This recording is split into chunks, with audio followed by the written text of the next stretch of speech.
Yes.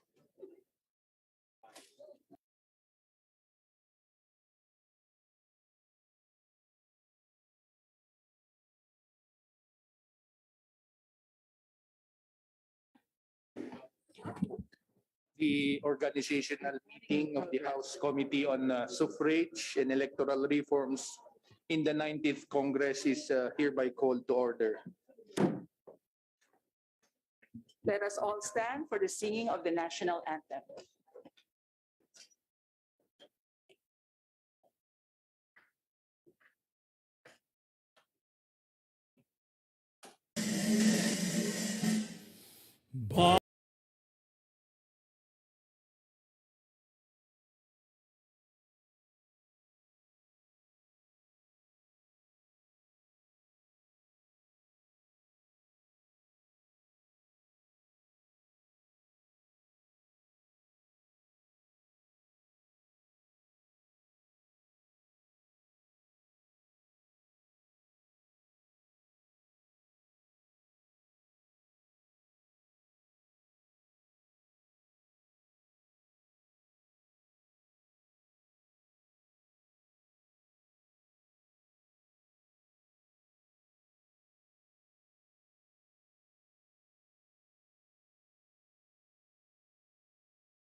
Sayang magiliw, perlas ng singanganan, hanap ng puso, sa dingding mo'y buhay. Upang hinirang, buyan ka ng magiting, sa manlulupig, di ka pasisiil, sa dagat at sa simoy, sa langit mong bughaw, may dilag ang tula at awit sa paglayang minamahal. Ang kislap ng watawat mo'y tagumpay na nagniningning, ang bituin at araw niya kailan pa may di magdidilim. Luha ng araw ng luwalhatit pagsimba, buhay ay langit sa piling mo. Aming ligaya na pag may mga adik ang mamatay ng dahil sa'yo. Please remain standing for a silent moment of prayer.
Please be seated.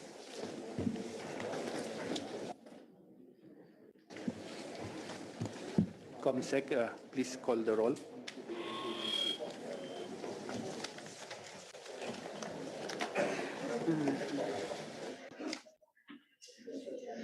For the 19th Congress, the Committee on Suffrage and Electoral Reforms.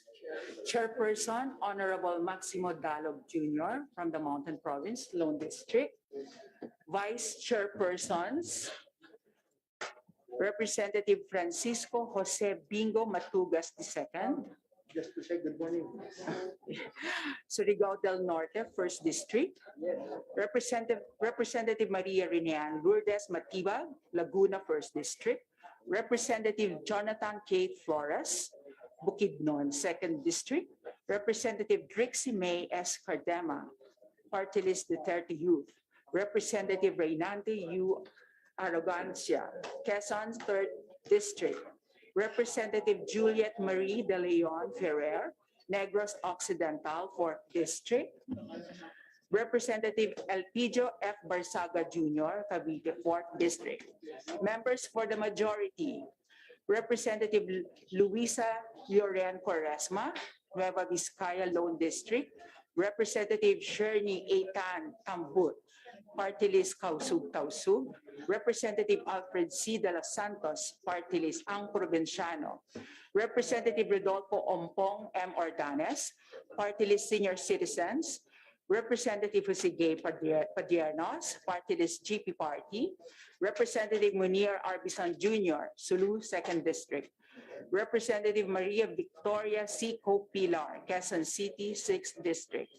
Representative Kaimer Adanti Olaso, Zamboanga City, 1st District. Representative Rosemary C. Panotes, Camarines Norte, 2nd District. Representative Marvin D. Rillo, Quezon City, 4th District. Representative Edgardo Salvalme, Palawan, 1st District. Representative Emilio P. Tanwatco III, Rizal, 2nd District. Representative Jefferson F. Conghun, Zambales, 1st District. Representative Keith Micah, Attorney Mike D. L. Tan, Quezon, 4th District. Representative Roy L. M. Loyola, Cavite, 4th District. Representative Manuel L. Fortes Jr., Sorsogon, 2nd District. Representative Ray Florence T. Reyes, Party List Anak Kalusugan. Representative Mary Mitzi L. Kahayon Uy, Caloocan City, 2nd District. Members for the minority, Representative Jonathan Clement M. Abalos III, Party List for Peace. Representative Raul Daniel A. Manuel, Party List Kabataan. Representative Reynolds Michael Titan, Samar, 2nd District. For our ex-officio members, Speaker Honorable Ferdinand Martin G. Romualdez, 1st District Leyte. Senior Deputy Speaker Gloria Macapagal Arroyo, 2nd District, Pampanga. Deputy Speaker Isidro T. Ungab, 3rd District, Davao City. Deputy Speaker Roberto V. Puno, 1st District, Antipolo City. Deputy Speaker Christine Singson Nian, 2nd District, Ilocos Sur. Deputy Speaker Camille A. Villar, Lone District, Las Piñas City. Deputy Speaker Raymond Democrito C. Mendoza, Party List TUCP. Deputy Speaker Ralph G. Recto, 6th District, Batangas. Deputy Speaker Vincent Franco Duke Frasco, 5th District, Cebu. Deputy Speaker Aurelio Dong D. Gonzalez Jr., 3rd District, Pampanga. Majority Leader Manuel Jose Manix M. Dalipe, 2nd District, Zamboanga City. Senior Deputy Majority Leader, Representative Ferdinand Alexander A. Marcos, 1st District, Ilocos Norte. Deputy Majority Leaders, Representative Josephine Veronique J. R. Lacson Noel, Lone District, Malabon City. Representative Marlene Premicius Agaba, 6th District, Pangasinan. Representative Leanda A. Bolilla, 4th District, Batangas. Representative Franz Pumaren, 3rd District, Quezon City. Representative Jude A. Asidre, party list Tingo. Representative Palma with Wilter Y. Palma, 1st District, Sibugay, Zamboanga. Representative Lawrence A. Defensor, 3rd District, Iloilo. Representative Carlo Lisandro Gonzalez, party list Marino. Representative Bong Teves Jr., party list Talino at Galing Pinoy. Representative Julian Jam Baronda, Lone District, Iloilo City. Representative David Suarez, 2nd District, Quezon. Representative Antonio Tonipet Albano, 1st District, Isabela. Representative Ramon Velasco Jr., 1st District, Cagayan. Representative Alfred C. De Los Santos, party list Ang Provinciano. Representative Janet L. Gardin, 1st District, Iloilo. Representative Natalie M. Gonzalez, the 2nd, Lone District, Mandaluyong City. Representative Bienvenido M. Abante Jr., 6th District, Manila.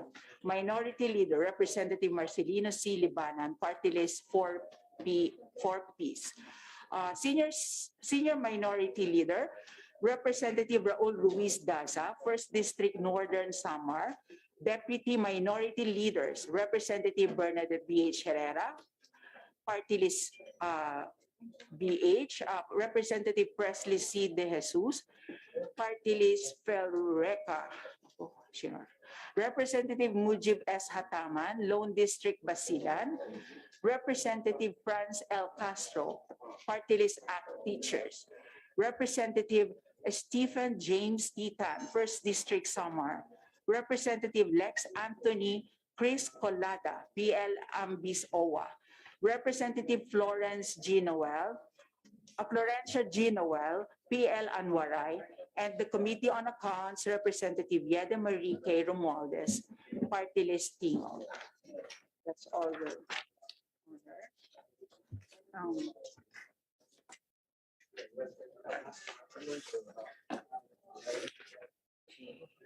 Chairman, the roll call shows that we have more than enough committee members and ex-officio members present with a total, we're getting the total. Ilan? Ang present, 15. With a total of 15 committee and ex-officio members, we constitute a quorum. Thank you, Comsec.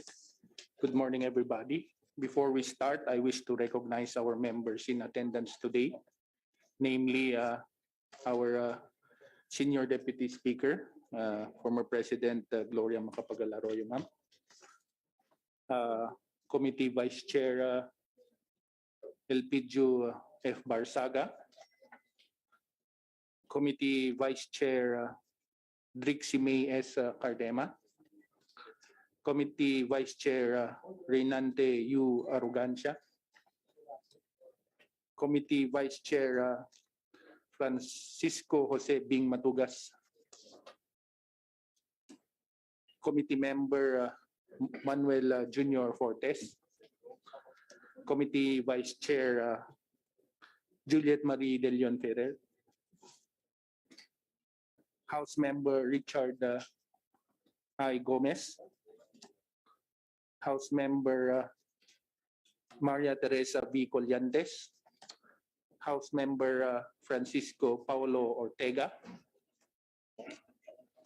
House Member Florida Rida P. Robes. House Member Emery Lollipop Juano Dizon.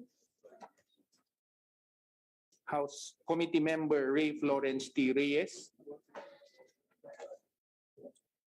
Committee Member Munir Arbison Jr. House Member Maria Vanessa Aumentado. House Member Faustino Ino D. the Fifth. Deputy Minority Leader Mujib S. Hataman, House Member Ramon Rodrigo L. Gutierrez, House Member Johnny T. Pimentel, House Member Rachel Margaret Delmar, Committee Member Emigdio Tanquatco III, Committee Member for the Minority Jonathan Clement Abalos II, Committee Member Roy M. Loyola, Committee Member Keith Micah, Attorney Mike Tan, House Member Arlene D. Brosas, House Member Ramon Jolo Revilla III, House Member Salvador A. Plato, Deputy Majority Leader Franz S. Pumaren, Via Zoom. those attending via Zoom, House Member Siti Amina Di Maporo, House Member Christopherson M. Yap. We have here the Deputy Minority Leader Franz L. Castro, Committee Vice Chairperson Maria Rene Ann Lourdes G. Matibag, Committee Member Kimer Adan T. Nolasco, House Member Josefina B. Talyado, House Member Chino Miguel D. Almario. House Member Comsec, please acknowledge our resource persons and guests present in today's hearing. For today's meeting, we have the following invited resource persons. The Commission on Elections, represented by the Honorable Chair, Chair George Erwin M. Garcia, Commissioner Ray E. Bulay, Attorney Helen Aguila Flores, Attorney Chapisto Elnas. From the PPCRB, we have Mr. Arwin Serrano. We have from the National Youth Commission, CEO and President, USEC Ronald Giancarlo Cardema. From the Legal Network for Truthful Elections, Lente, we have Attorney Carlo Gino Africa. Early this morning, I was texted by the Chief of Staff of our Senior Deputy Speaker to recognize the following barangay captains in Lubao, Pampanga, who will be present via Zoom. Captain Romel Requioma, Santos Tomas Lubao, Kapitan Nelson Pucot, San Jose Apunan Lubao, Kapitan Francisco Villena, San Francisco Lubao, Kapitan Mario Garcia, San Agustin Lubao, and Kapitan Diosdado Cabiling, San Miguel Lubao. That's all, Your Honor. Thank you very much, Comsec. Sir, sorry. We also have representative from the National Movement for Free Elections, NAMFREL, our Secretary General, Mr. Eric Jude O. Alvia. Thank you once again, Comsec. Good morning once again, ladies and gentlemen. I thank everybody who is here today in today's meeting, both physically and online via Zoom. During the 18th Congress, under the able leadership of our Congresswoman Juliet Marie Ferrer of the 4th District of Negros Occidental, this committee was able to act on a total of 99 House bills and 5 resolutions out of 197 measures referred to it for action. The committee was able to pass and transmit to the Senate 12 bills, 3 of which became laws relevant to the lives of the Filipino nation we all honor to serve. This Congress, we shall remain committed to the mandate given to us in the committee to protect and advance the right of suffrage and the conduct of elections, plebiscites, initiatives, recalls, and referenda. This committee shall use as a jump-off point the achievements of the leadership of Congresswoman Ferrer. We shall endeavor to enact into laws the noble bills which mirror the intent of our push for electoral reforms, strengthening political parties, increasing campaign finance, institutionalizing early voting for senior citizens and persons with disabilities, reorganizing and reappropriating separate offices for the various field offices of the Commission on Elections, dismantling political dynasties, and many more. There are many choices in our lives which they say are beyond our control from the time that we are born. Our name, our parents, our zip codes, and however manageable by the advancement in technology, the way we look.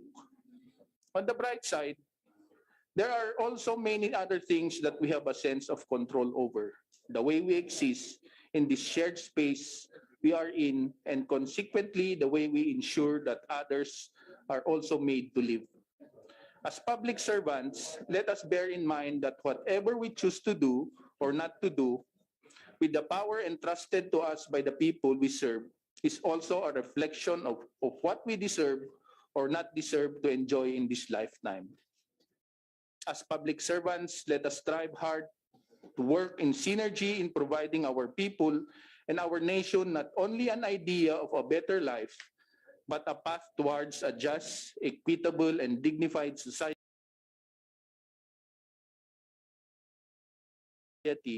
that they can all proudly call their motherland. The Philippines is a very great nation. The Filipino people are among the most reliable and most hardworking population. They deserve never the bare minimum. Again, welcome to the first meeting of the Committee on Suffrage and Electoral Reforms. Let us now proceed to the meeting proper. And I want to acknowledge other House members present.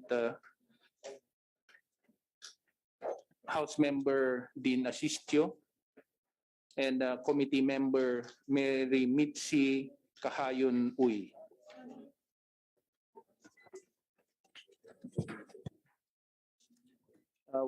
We will now consider the internal rules of procedure in the 19th Congress, copies of which were sent to our members prior to this hearing. Are there any questions from our members, or is there a motion to approve or adopt the internal rules of procedure as proposed? Honorable Barsaga. Mr. Chairman, I move for the approval of the rules of procedure of this committee for this Congress. Second, Mr. Chair. There's a motion to approve and adopt the internal rules of procedure in the 19th Congress as proposed. It was seconded. Are there any objections? There being none, the committee's internal rules and procedure in the 19th Congress as proposed is hereby approved and adopted. Mr. Chair, just for the record, Mr. Chair, this is Congressman Atama via Zoom. Via Zoom.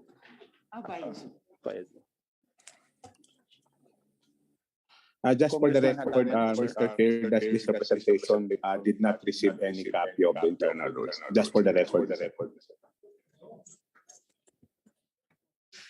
We will ask the COMSEC to forward to you a copy, Deputy Minority Leader, Honorable Hataman, sir.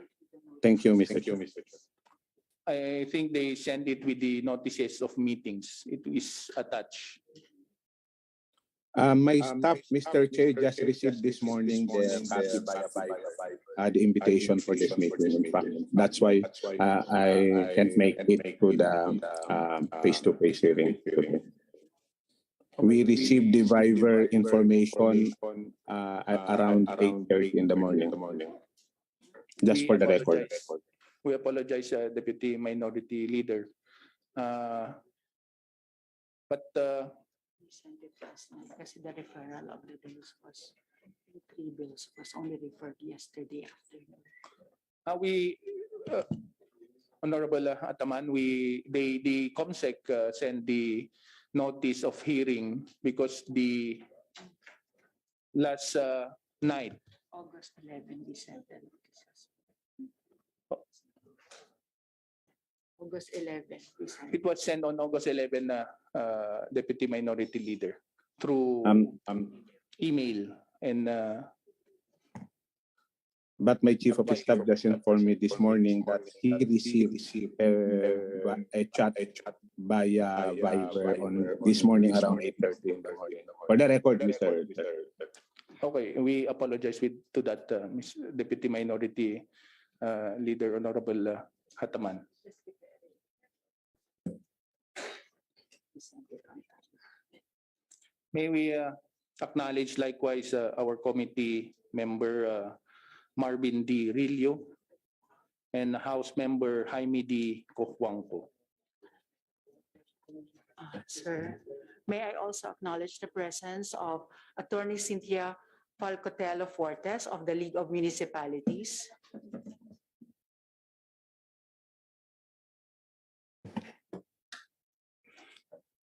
The next part of our agenda is the deliberations of measures postponing the synchronized barangay and Sangguniang Kabataan elections originally scheduled in December 2002. As of August 15, the committee has received a total of 81 House bills and 5 House resolutions. 38 of these House bills are of the same topic. A list of the bills for deliberation today have been sent to your offices. Let us first hear the sponsorship speeches of our authors, then hear the comments from our members and our resource persons after everybody had delivered their speeches. So let us I would like to begin with House Bill number 41 by Representative Paul Ruiz Daza.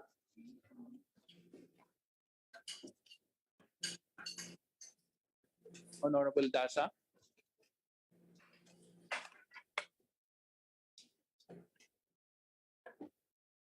Wala siya.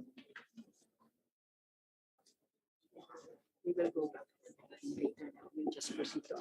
We will now proceed, considering that the Honorable Daza is not present as of the moment. We proceed with House Bill number 121 by Representative Juliet Marie De Leon Ferrer. Thank you, Mr. Chair. I would like to submit my explanatory note as my sponsorship speech. And I would like to manifest that I am amenable to the date that is decided upon by the committee, Mr. Chair.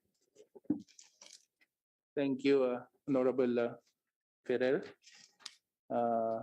And 133. we now go to House Bill 133 by Representative Rachel Margaret B. Delmar.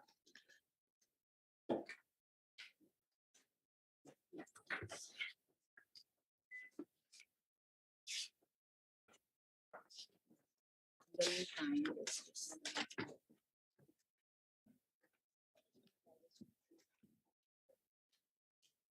Good morning, Mr. Chair. Go ahead, Honorable Delmar.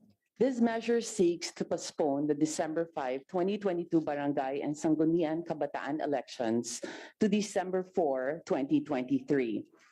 Section 429, Chapter 8 of the Local Government Code provides that the Sangguniang Kabataan chairman and members shall hold office for a period of 3 years unless sooner removed for cause, as provided by law, permanently incapacitated, die, or resign from office. The national and local elections have just been concluded this 2022. To conduct barangay and sanggunian kabataan elections this year would definitely add to the present division of the electorates. Another reason is that there would be additional expenditures for the conduct of the said election on the part of the Commission on Elections, the COMELEC. It is of common knowledge that our country has suffered a lot due to the pandemic brought about by COVID-19 and the recently concluded elections. Thus, it is beneficial for the country to defer the barangay and sanggunian kabataan elections to December 4, 2023, to allow our country to concentrate on economic programs that would be beneficial to our people. In view of the foregoing, approval of this bill is earnestly sought. Thank you, Mr. Chair. Thank you, Honorable Delmar. We go to House Bill number 333 by Representative Michael L. Romero.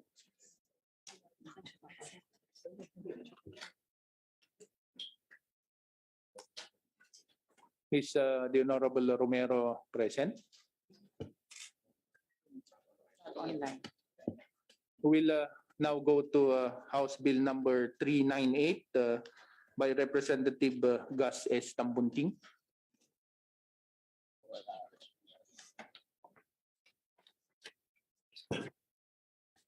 Is not present. We now go to House Bill number 432 by Representative Johnny T. Pimentel. Go ahead, sir. Thank you, Mr. Chair.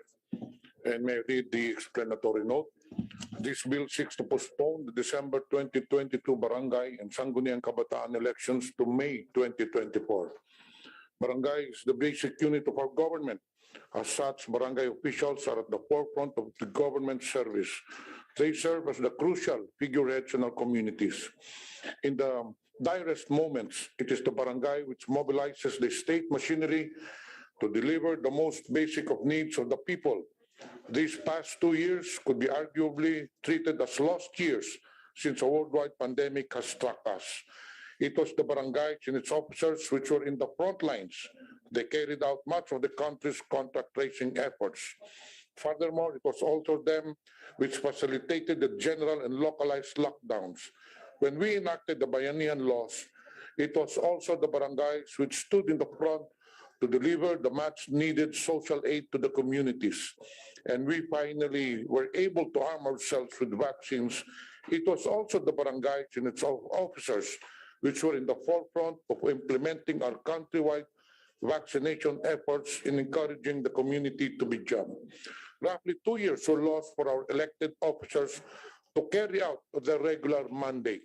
It is only fair that we make up for this year's continuity in the implementation of our barangay level programs and projects is stand as the best interest for our communities.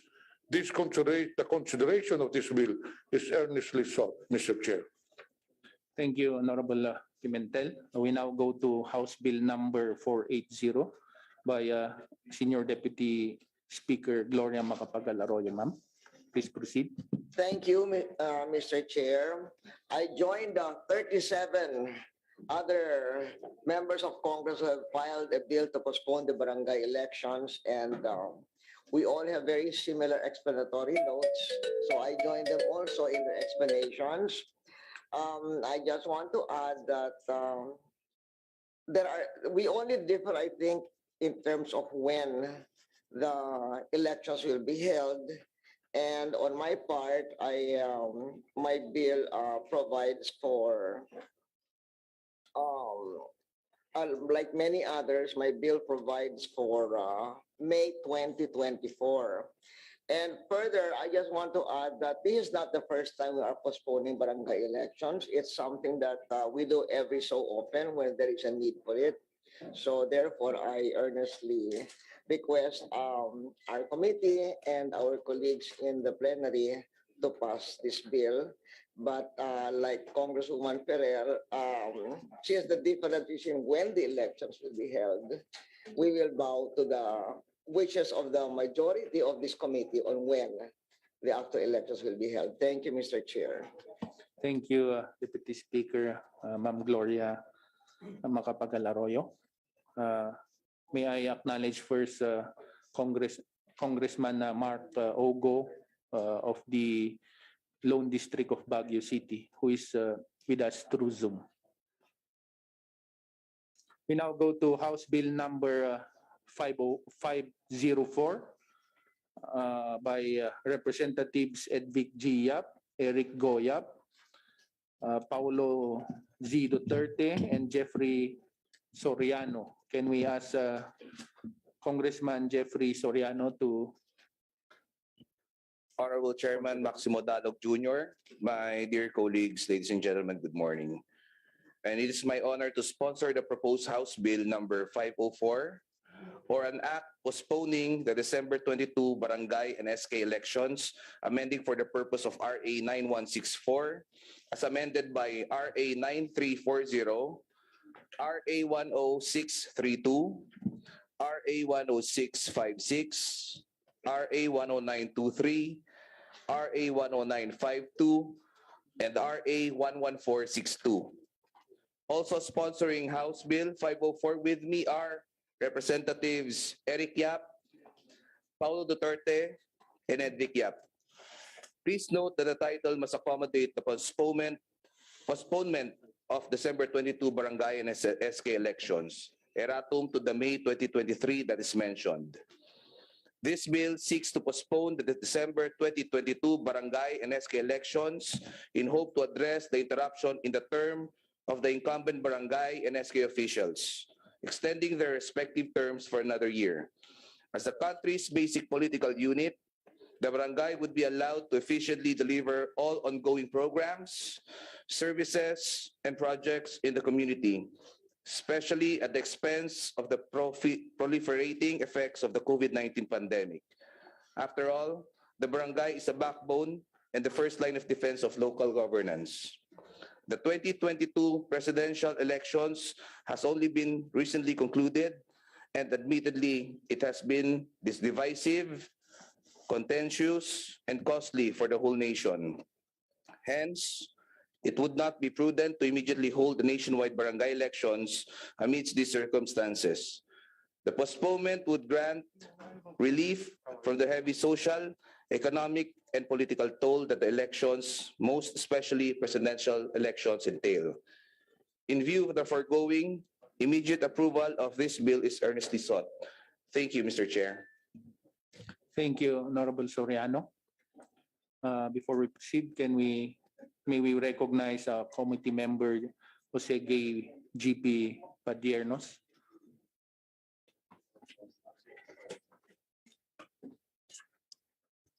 We now go to House Bill number 515 by Representative Ramon Jolo B.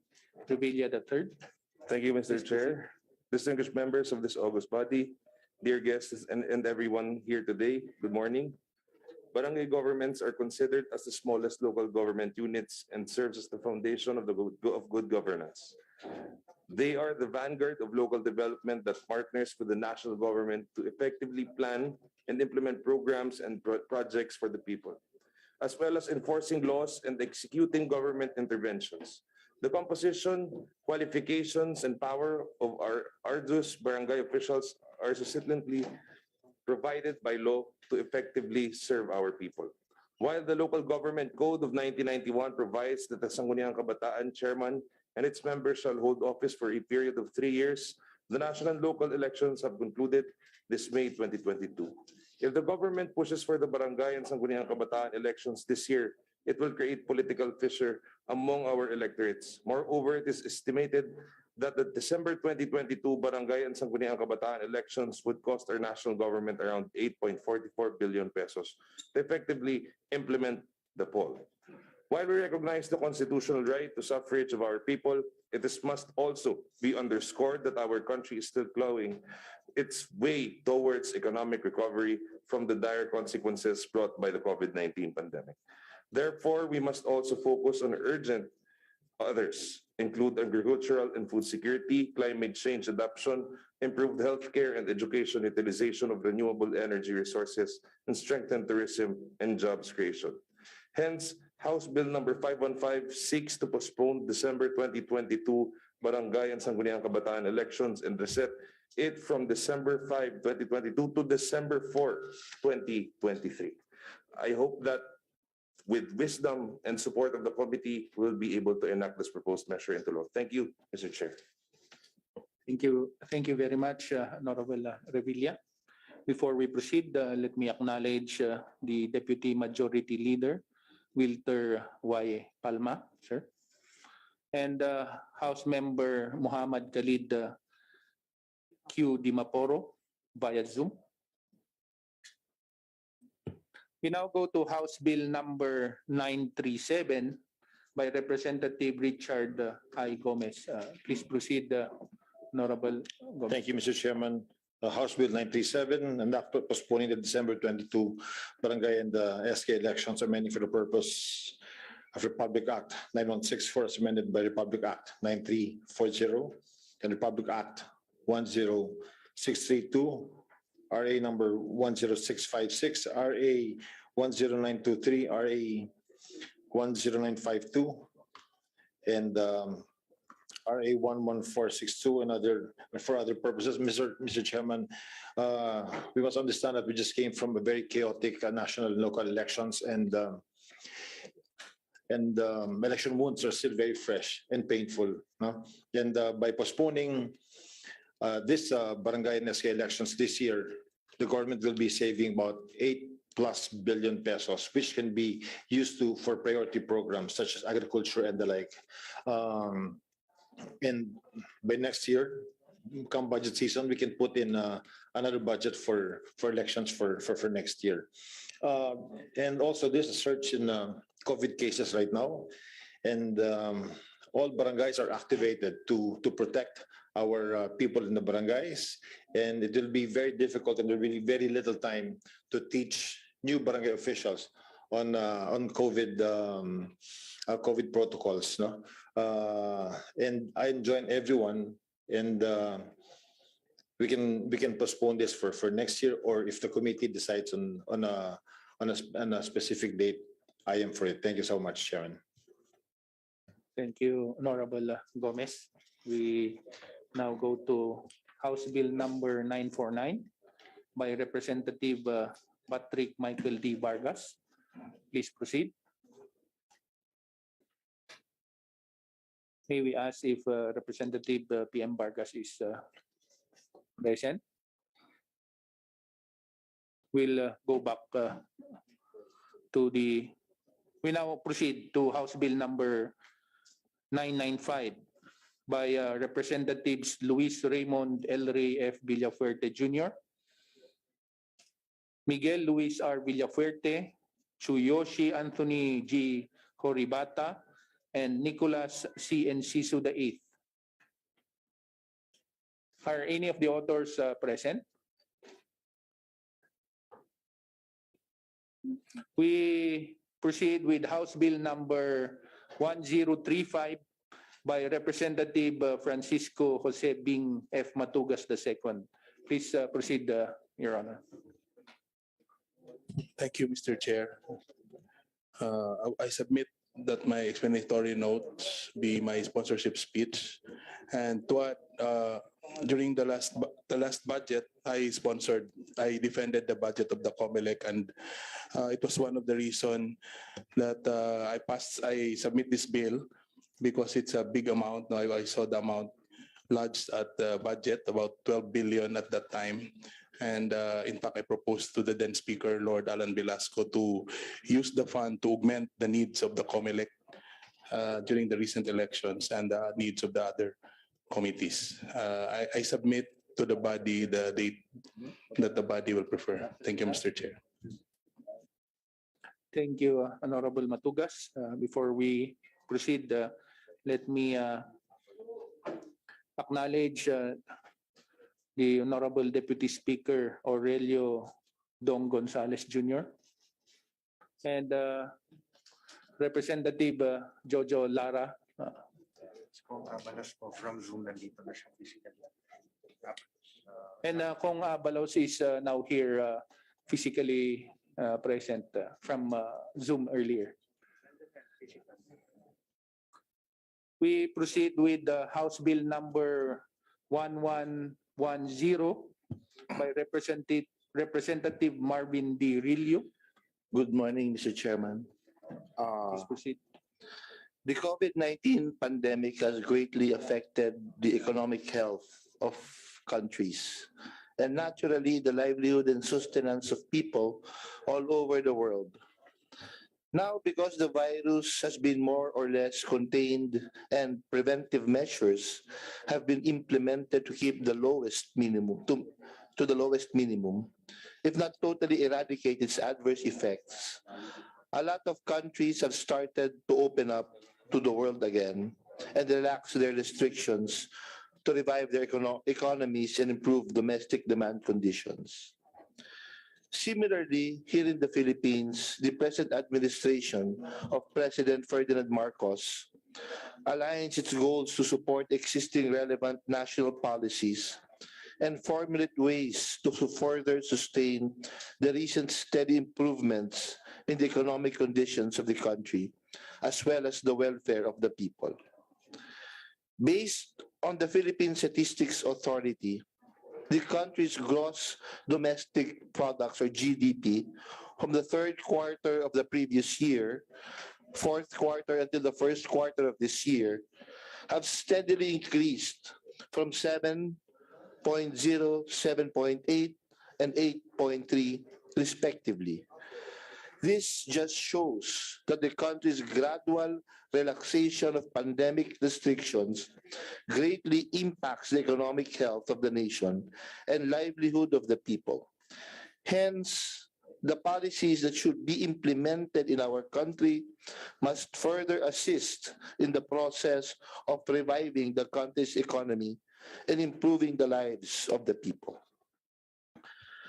Accordingly, this bill proposes for the postponement of the Barangay and Sangguniang Kabataan elections on December 5, 2022, as mandated by Republic Act 9164 as amended, to May 6, 2024, and reallocate the supposed budget for the elections of more or less than 8 billion pesos to support and fund the government's effort towards economic recovery and termination of actions against COVID-19. Consequently, the incumbent barangay officials and Sangguniang Kabataan will continue, among others, to serve their respective localities, provide basic government services, and disseminate relevant information from national government until the incoming set of the officials will take over after the postponed elections. This postponement of the scheduled December 2022 synchronized barangay and Sangguniang Kabataan elections to the date proposed in the bill will provide a measure of continuity in the national government's effort to combat the ill effects of the COVID-19 pandemic. And the barangay and Sangguniang Kabataan officials who shall benefit from the resulting extended term shall surely be effective frontliner partners in the delivery of basic government services to carry out the mandate of national government. But this representation would agree with the proposed scheduled postponement, of which the majority would decide. Mr. Chairman, thank you. Thank you, Honorable Rillo. Before we proceed, may I acknowledge House Member Alfredo Marañon III, who is with us through Zoom, and Committee Member Shirley A. Tantambut. Comsec. Yes. May we recognize the National President of Liga ng mga Barangay sa Pilipinas, Attorney Eden Chua Pineda. We now proceed to House Bill number 1138 by Representative Faustino Ino D. the Fifth. Thank you, Mr. Chairman. Mr. Chairman, in addition to what has been said by many of the authors here today, I know we all agree that postponing the barangay elections will save us upwards of 8 billion pesos that we can use for other recovery programs. But in addition to that, Mr. Chairman, we also have to consider that after barangay and SK elections, all of the newly elected barangay and SK officials all undergo training and pay for these kinds of trainings through their barangay fund. So we're not only saving upwards of 8 billion pesos from our national government, but we're also saving billions of pesos from the barangay funds throughout the whole country, Mr. Chairman. In addition to this, Mr. Chairman, last May or just of this year, the SK Reform Act was recently amended. So hayaan mo naman po na sana natin makapag-settle down din po yung amendments and changes to the SK Reform so we can better provide services lalo-lalo na din po sa ating mga sangguniang kabataan. In addition to this, lastly, Mr. Chairman, I had an opportunity to serve also sa barangay captain. Alam ko po yung trabaho bilang isang kapitan. Marami po kasi nagsasabi that or many of our countrymen are calling for barangay and SK elections because there's some who are, or there were some officials who are disappointed with. But Mr. Chairman, I'd like to put it on record that there are other remedies for the national government to sanction or to penalize and even to remove these erring officials from office. So with that, Mr. Chairman, I'm also amenable to with the body that kung ano po yung mapag-usapan natin dito, willing naman po tayo. Again, Mr. Chairman, maraming salamat po. Thank you, Honorable Inudi. May we proceed with House Bill number 1254 by Representative Emery Lollipop M. Wano Dizon. Thank you, Mr. Chair. Honorable members of the committee, my colleague, person joining us. Guests, good morning. The barangay is mandated by the local government primary planning, implementing units of government policies, plans, programs, projects, and activities in the community, and as a forum where collective views of the people may be expressed, considered, and disputes may be amicably settled. By way of a short trace back, RA number 10953, signed into law on August 30, 2017, moved the Barangay and SK elections dated October 23, 2017 to the second Monday of May 2018. It further provided that the next election would have been on the second Monday of May 2020 and then regularly every 3 years thereafter. Indeed, the Barangay and SK elections was held in 2018. But instead of having the next election on the second Monday of 2020, Congress decided to move it to December 5, 2022 through RA number 114 that was signed into law on December 2019. In effect, the current term of incumbent election Barangay and SK elections will be extended by around 2 years, 6 months. I joined with the call to propose the upcoming Barangay and SK election as it will generate savings to the national coffers to the tune of at least 8 billion plus. This is of help to the new administration as it gives flexibility if it decides to use the funds for other more urgent priorities, given the various problems our country is facing.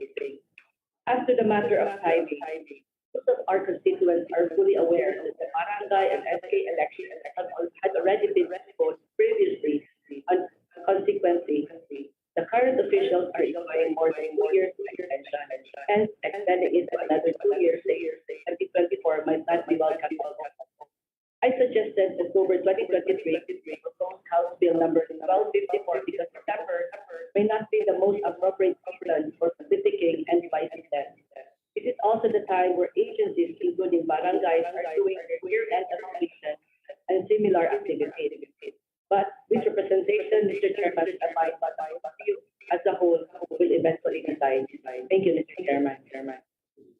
Thank you, Honorable Wano Dizon. Before we proceed, may I acknowledge the Honorable Chino Miguel D. Almario. We now go to House Bill number 1367 by Representative Chino Miguel de Almar.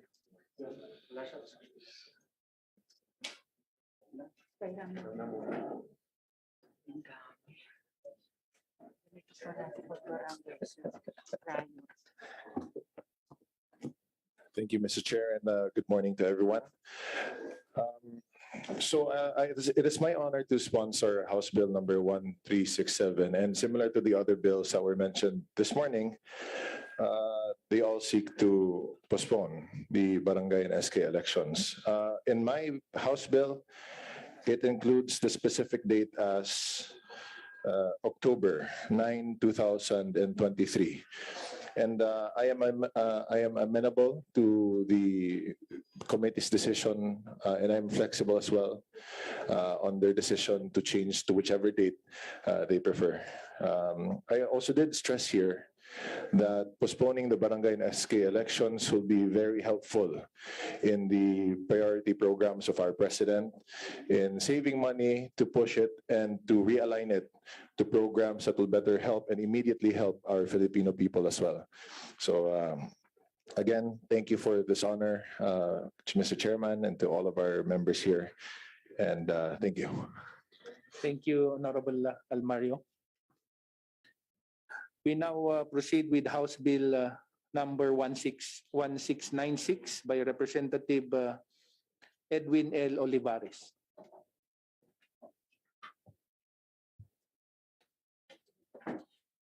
May we know if Representative Olivares is present? No. Not online.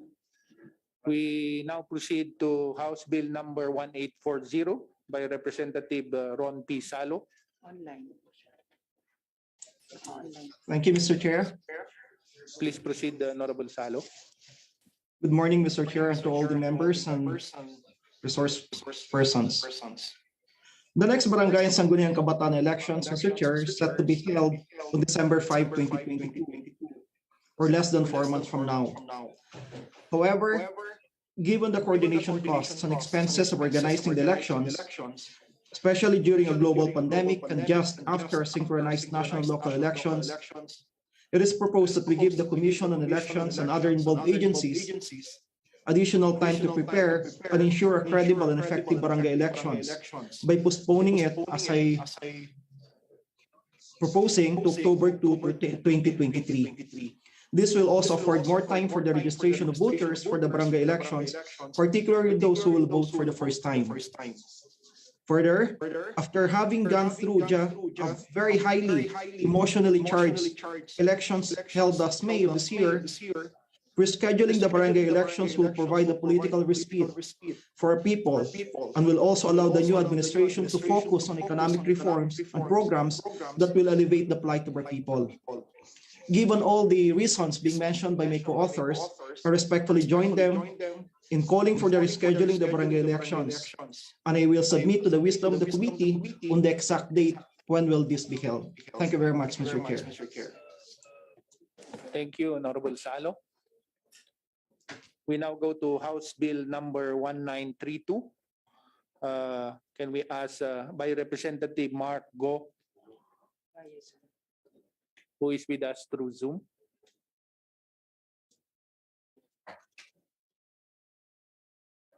Chair Mark.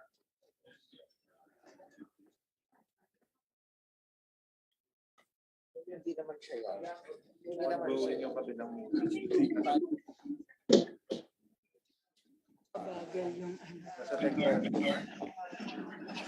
He's attending, he has a committee Yes, meeting I'm on here. the Yes. CHD. Nasaan yung, where's the paper? Where's the paper? We can come back later. Yes, I'm here already, Kong Maxi. Please proceed, Chair Mark. Yes, thank you very much. Magandang umaga po sa lahat po ng mga members natin and to all the resource persons. I thank the committee and the Honorable Chair for immediately acting on the proposed measure for the postponement of the upcoming barangay and SK elections, including them in today's agenda. Barangay and SK officials perform an integral role in the development of our nation from the grassroots, from the delivery of basic services to maintaining peace and order. Barangays are the government's longest arm capable of reaching Filipinos at their actual needs and serving as the most accurate barometer of the community pulse. In addition, the Barangay and SK elections are the first introduction for many Filipinos of our country's democratic process. The importance of the barangay in implementing the nation's development agenda and the significance of barangay and SK elections in shaping the political and civic consciousness of our people calls us to genuinely uphold and protect the exercise of our right to vote. The right to suffrage is a constitutionally guaranteed right for all Filipinos not otherwise disqualified by law. However, the conduct of an election does not exist in a vacuum. As it is, the country currently faces more pressing economic and public health concerns that need to first be addressed in order to ensure that the safe and secured and orderly conduct of the barangay and SK elections is not compromised. In recent months, we have seen a sudden spike in the number of COVID cases, not only in the Philippines, but also in other countries as well. This is a palpable reminder that the road to endemic is one that requires continuous vigilance and caution. It should be noted that immediately following the week of May 9 national elections, the daily average of COVID cases in the country went up by 9%. The slight rise went on the succeeding week as the daily average further increased by 8.8%. Meanwhile, the PCIJ reported that COMELEC, according to the 2021 and 2022 annual procurement plans, requested for a budget of 1.5 billion pesos for the purchase of items under COVID-19 supplies. The very cost of ensuring that the conduct of the elections would not turn into a super spreader event that could negate our efforts warrants the postponement of the elections until such time that the safety of the voters in the exercise of the right is better secured. The pandemic-induced economic challenges are also compounded with our worsening unemployment, high inflation, and record high fuel prices, that providing immediate relief to Filipinos should be a more urgent priority at this point. As Filipinos continue to grapple with these challenges for survival and recovery, it is more prudent to save the billions of pesos allocated for the December 22 elections, that they may instead be utilized for economic stimulus and recovery packages, which could ease the burden on Filipinos as we endeavor to move forward. It is against these present realities that this House Bill 1932 seeks to postpone the conduct of the scheduled December 5, 2022 election and hold it instead on December 4, 2023. In view of the foregoing, Mr. Chair, and considering that we are only less than 4 months away from the scheduled elections, the immediate approval of this bill is earnestly sought. Thank you very much. Good morning. Thank you, Chair Mark Go. We proceed with House Bill number 1961 by Representative Alfredo D. Marañon.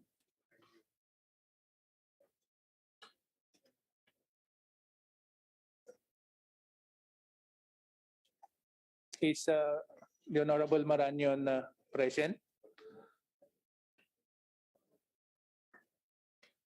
We now proceed to House Bill number 2057 by Representative Francisco Paulo VP Ortega.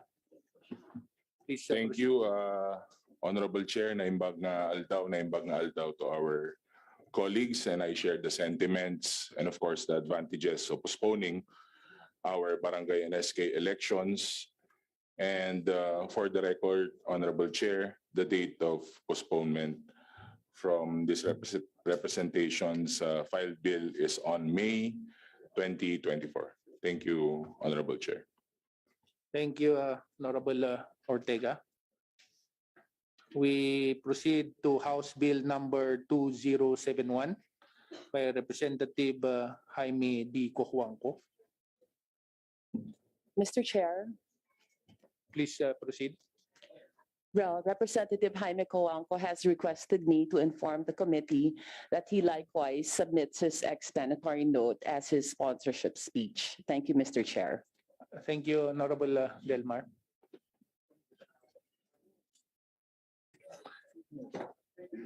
We proceed to House Bill number 2185 by Representative Deputy Speaker Ralph G. Recto.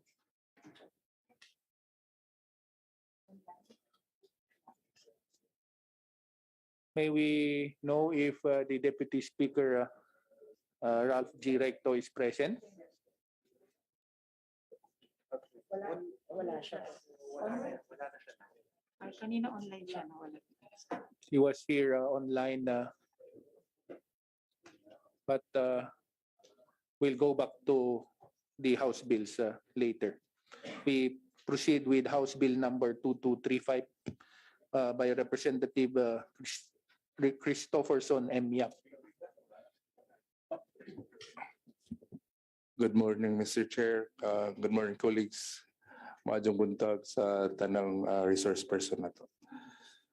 Considering the important role barangays play in our system of government, especially while the country is still facing a global pandemic, the official mandated to perform its duties and function play a vital role in our recovery. To afford continuity in government operation in the grassroots level, while it pursues measures to deal with the challenges brought by COVID-19 in a macro scale. The term of office of these barangay officials need to be extended to have ready access to their skills and expertise in implementing national programs and projects, pandemic response, and health protocols, among others. Moreover, around 8.5 billion pesos at least allocated for the coming Barangay and SK elections could be tapped by the government for other programs aimed at hastening economic recovery and extending more financial support to the marginalized by the pandemic. These proposed measures seeks to postpone the December 5, 2022 Barangay election and SK election to the second Monday of October 2024 for the above stated purposes.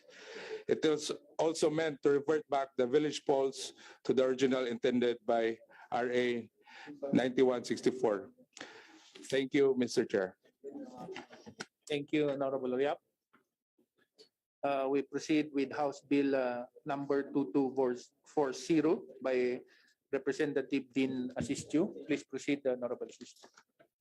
Thank you, Mr. Chair. Good morning, everyone. The Barangay and Sangguniang Kabataan offices are in charge of formulating the plans and programs in their respective areas, making them the front line in the delivery of government services. More importantly, they are the most accessible during this pandemic. As of this day, our country is still recovering from the effects of the COVID-19 pandemic. And we continue to face numerous challenges that are in need of long-term solutions. Hence, stability and constancy in the implemented policies and programs are truly a must. In this regard, this legislation proposes to postpone the synchronized barangay and SK elections from December 2025 from December 2022 to first Monday of March 2024, and every 3 years thereafter. Thank you, Mr. Chair. Thank you, Honorable Asistio. We proceed with House Bill number 2476 by Representative Florencio Gabriel Bem G. Noel. Please proceed, Honorable Noel. Damo nga salamat, Mr. Chair. Maupay nga aga aton nga tanan. May I request that the explanatory note be recorded and considered as our sponsorship speech. And this representation from Anwaray, along with all the authors, will be ready to sponsor, hear, and defend the said measure. Thank you, Mr. Chair. Thank you, Honorable Noel.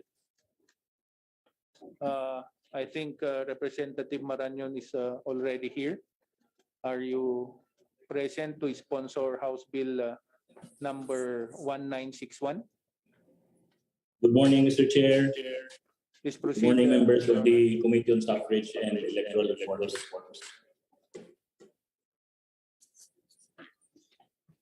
Mr. Chair, I would like to manifest that my explanatory note remained as my sponsorship speech, and I am amenable to the wishes of the majority as to when we will restart the Barangay and SK elections, Mr. Chair. Thank you, Honorable Marañon. We now proceed to House Bill number 2494 by Representative Maria Teresa V. Colliantes. Please proceed, Your Honor. Thank you, Mr. Chair. This bill seeks to postpone the upcoming Barangay and Sangguniang Kabataan elections from December 5, 2022 to October 2, 2023. COVID-19 pandemic has caused economic and social disruption worldwide. It has significantly challenged worldwide leaders, especially in addressing crises in food security, public health, people's livelihood and employment and labor issues. The Philippines as a developing country is not spared and is greatly affected by these challenges. The barangay is the smallest political unit in our country, but it is considered the front line of our government, which has the direct impact on the lives of the Filipino people.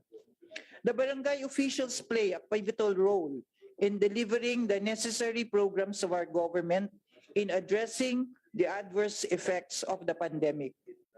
Considering the uncertainty on when and will COVID-19 pandemic will finally end, the proposed postponement will create enough time and opportunity for the current barangay and Sangguniang Barangay officials, Kabataan officials, to provide assistance and support to the newly elected national and local officials in designing and implementing measures that will ensure the effective delivery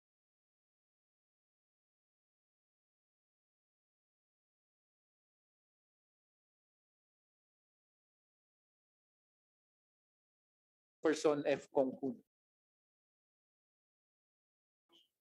Mr. Chair, finality when we postpone that elections should be held on the basis of a set schedule known to the electorate. For lang po doon, the barangay election is kindly consider. If we are going likewise to